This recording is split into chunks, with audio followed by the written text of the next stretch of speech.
हमने संकल्प लिया कि आने वाले समय में हमारा शैक्षणिक सत्र निश्चित अवधि में पूरा हो जाए। हमारा सत्र अगला मार्च अप्रैल में पूरा हो जाए, इसमें बीच में हम कोई अवकाश नहीं लें।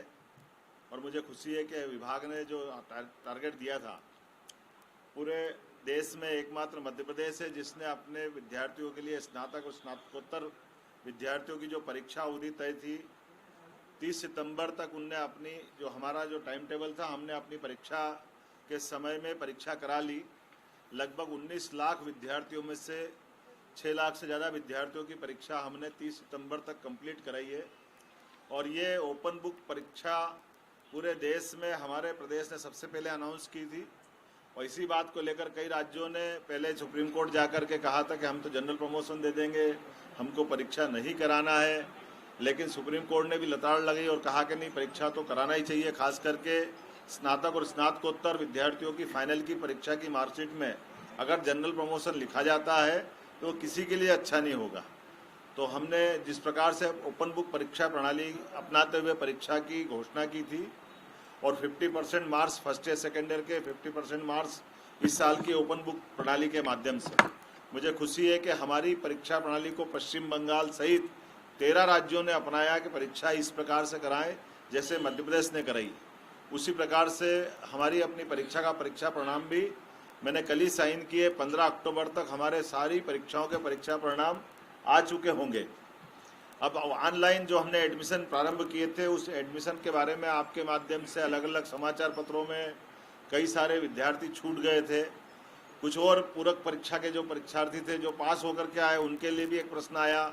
उसी प्रकार से रुक जाना नहीं, ऐसे कई अभियान के माध्यम से, पत्राचार के माध्यम से जिनने 12th की, ऐसे कई विद्यार्थी और खास करके जो हमारे अपने अलग अलग कोर्स में आने वाले विद्यार्थी जो किसी कारण से ऑनलाइन परीक्षा में छूट गए थे, उनके लिए हम तीसरा चरण चालू कर रहे हैं। और ये तीसरा चरण चालू होगा, मैं इसमें हमारी जो संख्या है उसकी संख्या वृद्धि भी बताना चाह रहा हूँ कि पिछली बार जितने सीट पे हमने एडमिशन दिए थे उसको इस वर्ष लगभग 15% हम उसमें सीट की ओर वृद्धि करने जा रहे हैं, ताकि कोई भी विद्यार्थी इसमें छूटे नहीं। अधिकांश विद्यार्थियों को जो आपकी जानकारी के लिए बता दें कि बीते 2 सत्र में किसी और की सरकार थी, लेकिन उस सरकार में एक बड़ा कष्ट था कि जो योग्य विद्यार्थी अपने अपने कोर्स में जिनको प्लेन डिग्री करना थी, बीए, बीकॉम, बीएससी, उनका चरण इतना लंबा कर दिया गया था और इतना उनमें कष्ट था कि वो मजबूरी के मारे कोई बी करने गया, कोई और व्यावसायिक परीक्षा में करने गया। उसकी इच्छा थी बीए, बीकॉम, बीएससी की, लेकिन मजबूरी में वो किसी न किसी कॉलेज में दूसरे बीए वगैरह कोर्स में जाना पड़ा था। अब की बार हमने खास ध्यान दिया कि अगर जिसको बी करना वो बी करे, जिसको बीएससी करना वो बीएससी करे, जिसको बीकॉम करना वो बीकॉम करे। और साथ साथ जो प्रोफेशनल कोर्स भी अलग से विद्यार्थियों के लिए हमने गुंजाइश दी है कि आगमन सेल्फ फाइनेंस के माध्यम से अलग अलग प्रकार से गवर्नमेंट कॉलेज में भी प्रोफेशनल कोर्स अगर उसको चाहिए तो हमने इसको इसी साल एप्लीकेशन फॉर्म मंगवाए और चलते सत्र में भी कंसिडर किया है। हमारा सबका भाव यही है कि जो विद्यार्थी नए कोर्स में पढ़ के निकलेंगे उनके जीवन के लिए वो उपयोगी होगा और शासन की मंशा उनको मदद करने की होना चाहिए। मुझे इस बात की भी खुशी है कि इसी प्रकार से हमने अपने ऑनलाइन पढ़ाई भी प्रारंभ कराई है। जिस प्रकार से वर्तमान के युग में एक नया सिस्टम बना है, हमने परीक्षा में भी ये प्रयोग किया था। आमतौर पे हमारी एनुअल परीक्षा होती थी, पढ़ाई अलग ढंग से होती थी, लेकिन नए युग में नए तरह से बढ़ने की आवश्यकता है। इसलिए पढ़ाने का सिस्टम भी बदला, एग्ज़ाम का तरीका भी बदला। और एग्ज़ाम के तरीके में हमने आने वाले समय में भी एग्ज़ाम की एक नई रिफॉर्म कमेटी बनाने वाले हैं कि अब आने वाले समय में हमारी और परीक्षा कैसे कैसे प्रकार से हो सकती है। मुझे खुशी है कि ओपन बुक प्रणाली के माध्यम से हमने जो परीक्षा कराई है उस परीक्षा प्रणाली में भी एक नया प्रकार ध्यान में आया है। कई बार कई को समझ में नहीं आया तो शुरू में ये प्रश्न आया था कि अगर किताब सामने खोल के लिखेगा तो 100 में से 100 नंबर ले आएगा, आप परीक्षा कैसे होगी। लेकिन हमने उस समय भी कहा था कि 100 में से 100 उसको नहीं मिलने वाले। उसका back record first year second year में, अगर वो फर्स्ट ईयर सेकेंड ईयर में फर्स्ट क्लास है तो ही फाइनल में फर्स्ट क्लास होगा। अगर वो फर्स्ट ईयर सेकेंड ईयर में सेकेंड क्लास है तो वो 50 number first year second year के, 50 नंबर फाइनल के। तो फर्स्ट ईयर सेकेंड में अगर सेकेंड क्लास है तो फाइनल में भी वो सेकेंड क्लास ही होगा, वो फाइनल में फर्स्ट क्लास नहीं हो सकता है। अर्थात जो योग्य लड़के हैं उनको इसमें तैयारी करने के लिए अवसर भी मिला और जो एक तरह से डफर हैं उनको उस तरह से उनमें उनकी जो परीक्षा है वो उसी प्रकार से ले जाने का प्रयास किया। कोशिश ये की जा रही कि हमारी गुणवत्ता के मामले में कोई कॉम्प्रोमाइज़ नहीं हो। आज के इस अवसर पर चूंकि हमने कहा है, अभी भी मैं आपके माध्यम से अनाउंस कर रहा हूँ कि 15% तो जनरल हमने सभी सीटों को बढ़ाया है। इसके बावजूद भी आवश्यकता पड़ने पर 30% हम सभी प्राचार्यों को अधिकार दे रहे हैं कि वो अपने अपने महाविद्यालय में विद्यार्थियों की आवश्यकता के हिसाब से अपने 30% अपने अधिकार से भी वो अपनी सीटों की वृद्धि कर सकते हैं।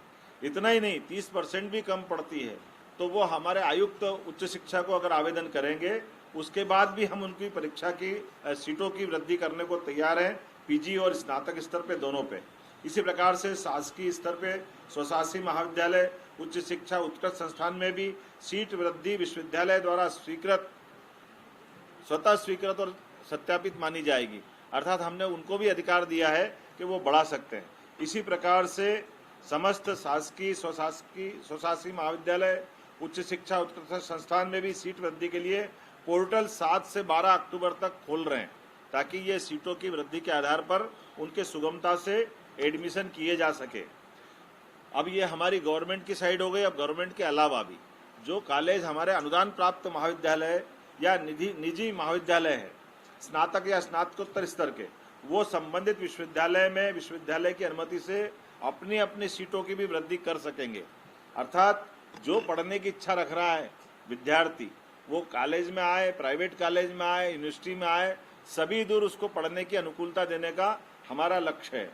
आपकी जानकारी के लिए पहले भी हमने जो एडमिशन फीस थी वो एक साथ हमने, वैसे तो एडमिशन फीस को हाफ किया था, लेकिन उसके बावजूद भी प्राइवेट स्तर पे ज़्यादा लग रही थी कि 15,000 की या 30,000 की एडमिशन फीस एक बार में ज़्यादा लग रही है, तो उन्होंने कहा हाफ करा। हाफ भी थी ज़्यादा, तो हमने कहा एक काम करो, 1,000 दे दो और 1,000 से उसका एडमिशन हो जाएगा।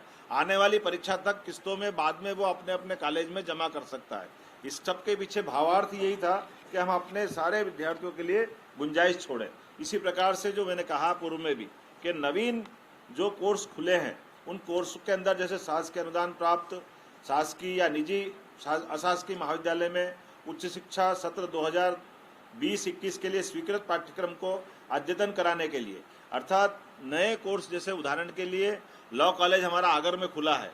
अब चूंकि नया कॉलेज खुला है, इसलिए उसका नवीन पोर्टल अभी हमने 7 और 8 तारीख तक खोला गया है कि वो भी अपने बच्चों को ई प्रवेश के माध्यम से एडमिशन दे सकते हैं।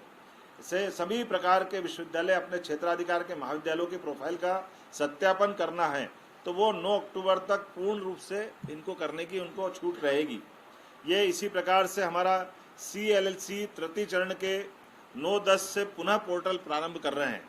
अर्थात हमारे पास समस्त पंजीकृत आवेदकों को प्रवेश हेतु पुनः महाविद्यालय चुनने के लिए, क्योंकि अभी मान के चलो किसी ने पर्टिकुलर एक महाविद्यालय कॉलेज सेलेक्ट कर लिया है, अब उसमें उसका एडमिशन नहीं हो रहा है या उसको लग रहा है कि इसके बजाय मैं किसी और कॉलेज को चॉइस कर लूँ, तो ये आखिरी चरण हमने फिर प्रारंभ किया है ताकि वो अपनी पसंद के कॉलेजों में जा करके एडमिशन ले सकते हैं।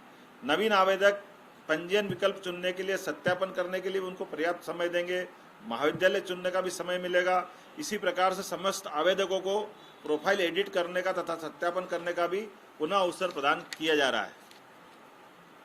अब 12वीं की जो 12th पास बच्चे हैं, जिनको 5 अगस्त के बाद से हमने गुंजाइश दी थी, लेकिन रिजल्ट लेट हुआ है और वो किसी कारण से बाद में आ रहा है या सप्लीमेंट्री पास करके आ रहा है, उनको एडमिशन चाहिए, तो उनके लिए भी हम पोर्टल पुनः खोल रहे हैं, क्योंकि कई लोगों की शिकायत थी कि हमको एडमिशन नहीं मिला है। तो हम ये चाह रहे हैं कि, लेकिन ये सारी चीज़ें हम ऑनलाइन कर रहे हैं, क्योंकि कोरोना के कारण से जो कठिनाई है, सीधे कॉलेज में आकर के भीड़ लगाने से काम नहीं चलने वाला है, तो हमने ऑनलाइन इसमें वापस एडमिशन चालू कर रहे हैं और मेरिट सूची के आधार पर इनका महाविद्यालयवार मेरिट सूची जारी करने का अधिकार रहेगा। अगर मेरिट सूची में भी कोई दिक्कत आई तो वो हमारे प्रदेश स्तर पे भी संपर्क कर सकते हैं।